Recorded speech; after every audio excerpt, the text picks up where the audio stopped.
different. You are a different person. You are very logical and very straight and very nice. Thank you very much. And I appreciate that. And I call you His Excellency Mirza Tahir Ahmad. I have got only one question. And this is, I think, deliverance from cross. Sir Zafrullah Khan has said Yes, also. that's right. And then in other. I have got the Urdu Bible in my hand and Anajil also. As you call us the people of the book. So, if we are the people of the book and we believe Anajil and all that, in John's Gospel it says that when Jesus was on the cross, you see, according to Jewish and according to Greek thinking, any person who is left on Sabbath day on the cross, you see, and the Sabbath has arrived, That will violate the Yes, right? yes. They used to break the legs in order to find out whether that man is dead or alive. So the two persons who were with Jesus Christ on the cross of Calvary, Their legs were broken. their legs were broken because they never died. But not that of Jesus Christ. Not of Jesus Christ, because he died already. But according to Mirza, His Excellency Ghulam Ahmad of Qadian. Ghulam Ahmad of Qadian, Jesus in India, he wrote a book. He was delivered alive from the cross. Alive from That's the right. So how it can be while the book of the Gospel of Matthew, John, and Mark, and other, and then even if you had not quoted the Gospels, I would readily agree with you that the legs of Jesus Christ were spared. They were not broken. yes, It's only a question of what you read in that. yes. So he died on the cross. No, he didn't. What I'm saying is that the whole scenario has to be rebuilt before you make a judgment. Not only what happened at the cross, but just before that and after that, and how was Jesus seen according to the same Gospels whose authority you are quoting. So when I build that scenario, then there will be more questions to be answered, this time by you, not by me. You see, I'm going to tell you, number one, he promised that he would leave them and go to the lost sheep of Israel. Did he not? And the crucifixion took place, and he, according to the biblical, the gospel writers, he returned to heaven. Did he not? And were there any lost sheep of Israel in the heaven at that time? Were any herds of the house of Israel, herds of sheep or herds of people belonging, of course that's the meaning, lifted to the fourth heaven or fifth heaven or whatever it was, so that Jesus could keep his promise and go to them? Obviously not. Then he also promised them that no sign will be shown unto this generation of this and that, simple people, but the sign of Jonah, the prophet of the fish. Right? Yes. 3 days and 3 That's nights. right, yes. So was Jonah kept 3 days and 3 nights in the belly of the fish, alive or dead? If he was kept alive, if he was delivered from near death, then this is the sign which one expects of Jesus Christ to show. And then now come just close to the time where we find Jesus praying and also reminding his followers around that this is no time for sleep, get up and pray. And he was almost shedding tears of blood. And then he prayed to God that I don't want this. Please wave off this bitter cup from me.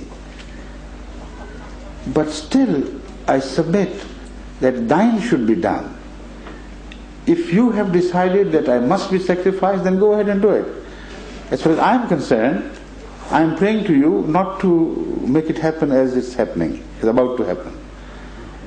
Now, this description of the Bible takes away the spirit of deliberate sacrifice on the part of Jesus altogether. So that means that it was God who was forcibly slaughtering his son And the son was all the time beseeching him not to do that. But at the same time, he must have received an assurance from God that he will be saved from the ignoble death. Because the last cry of almost protest we hear while he was still upon the cross was Eli, Eli, lema sabachthani, which is a cry of surprise and disbelief. How could it happen that I'm about to die? That sort of thing. Have you abandoned me? Well, it seems God had promised him he would never abandon him. And what about the unkept promises of going to the house of lost sheep of Israel and in search of them and delivering the message to them? All that is finished.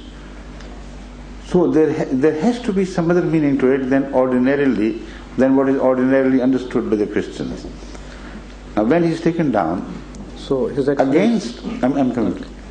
When he's taken down, his legs are not broken, despite the fact that when his side was pierced, blood and water gushed out. And in the book Deliverance from Cross, published by the Ahmadiyya Community London, in which it is the coverage of a function held here, a sort of function in which Christians also participated. A well-known surgeon gives his evidence that the way we can rebuild the scenario of what happened at the time. His heart was here, the spear pierced his body from that side, and it could not have crossed the swollen watery pleura, which is the description of wet pleurisy in scientific term. And the evidence of blood and water gushing out speaks of a life phenomenon, not the phenomenon of death. So he says it is a positive evidence according to medical understanding that Jesus had not yet died by the time his side was pierced, but his heart was not damaged. So despite the signs of his life, his legs were spared. Why? Because there seems to be a sort of conspiracy between Joseph of Arimathea and the governor, Pilate of that area, Roman governor, who in fact was made to decide against Jesus Christ against his will, despite the dream of his wife. So what seems possible is that he willfully had appointed the time of crucifixion to be a time somewhere after the midday of Friday. He knew better than anybody else that according to the Jewish Christian, nobody would be permitted to hang beyond the hour of sunset. In fact, the bodies were taken down much before that. So there was every likelihood that while ordinarily the death took place within 3 days and nights, that is the time by which they were kept to remain hanging. They were kept remaining hanging. Mm-hmm. And despite that, there was an additional precaution. The legs should be broken, lest if they were alive, they should die.